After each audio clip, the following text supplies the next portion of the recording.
Assalamualaikum teman-teman. Pada video pembelajaran kali ini kita akan membahas tentang bentuk-bentuk bakteri, reproduksi bakteri, dan klasifikasi bakteri. Bentuk-bentuk bakteri.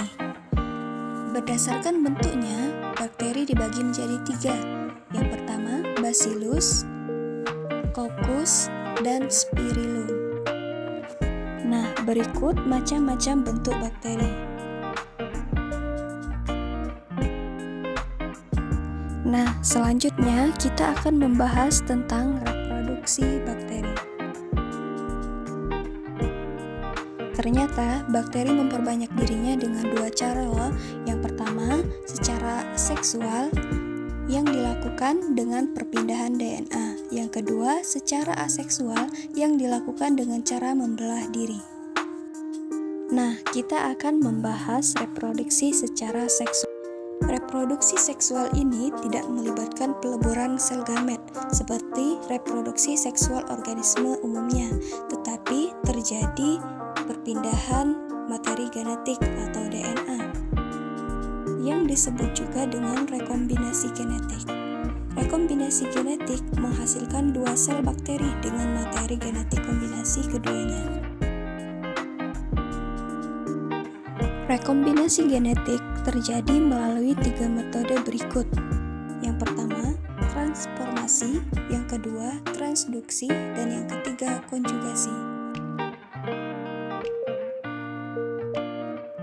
Yang pertama, transformasi, ialah proses perpindahan materi genetik atau DNA ke dalam sel bakteri. Metode ini hanya dilakukan oleh jenis bakteri tertentu saja, seperti Rhizombium, Bacillus, dan Pneumococcus.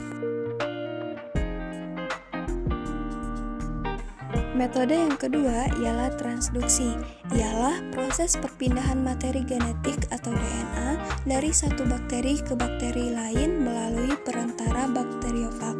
Nah, bakteriofag ini adalah nama virus yang menginfeksi bakteri. Selanjutnya, metode yang ketiga ialah konjugasi, yang merupakan proses perpindahan DNA secara kontak langsung antara sel bakteri yang berdekatan.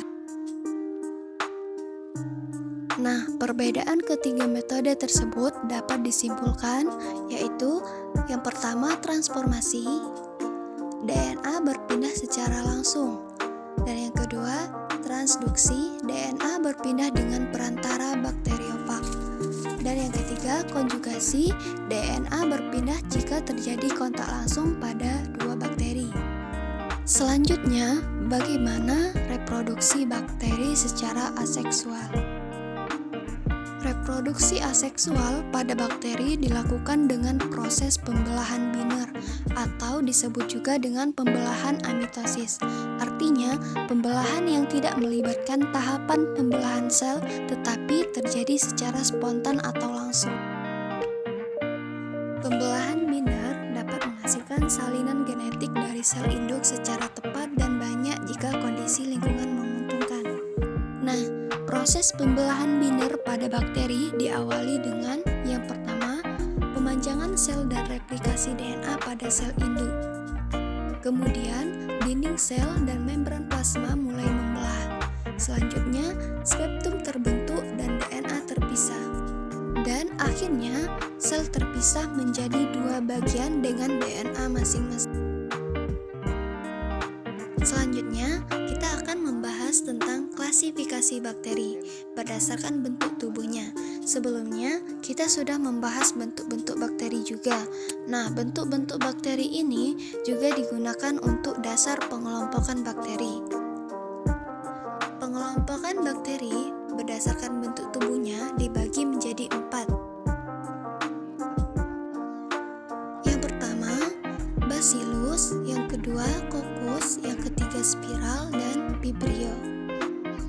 Yang pertama ialah Bacillus, yang merupakan kelompok bakteri dengan bermacam-macam bentuk suatu batang, rangkaian 2 batang, dan gerombolan bakteri berbentuk batang.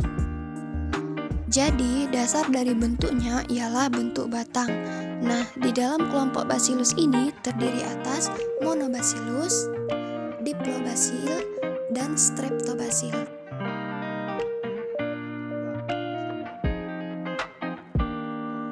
Yang kedua, bakteri kokus memiliki bentuk dasar bulat atau sedikit opal dan juga memanjang pada satu sisinya. Nah, kelompok bakteri kokus ini terdiri atas Monococcus, Diplococcus, Streptococcus, Staphylococcus, Sarcina, dan Tetrad.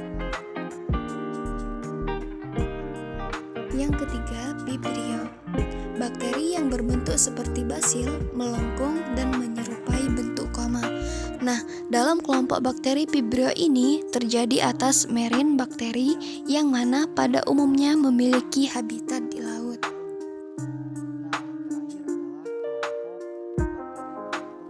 Yang keempat ialah bakteri Spirillum atau spiral. Kelompok bakteri ini adalah bakteri dengan bentuk spiral dan spiroseta. Kelompok bakteri spiral, bakteri yang berbentuk melengkung lebih dari setengah lingkaran.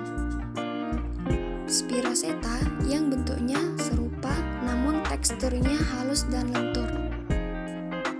Nah, itulah penjelasan pada video pembelajaran kita kali ini ya. Semoga bermanfaat. Wassalamualaikum warahmatullahi wabarakatuh.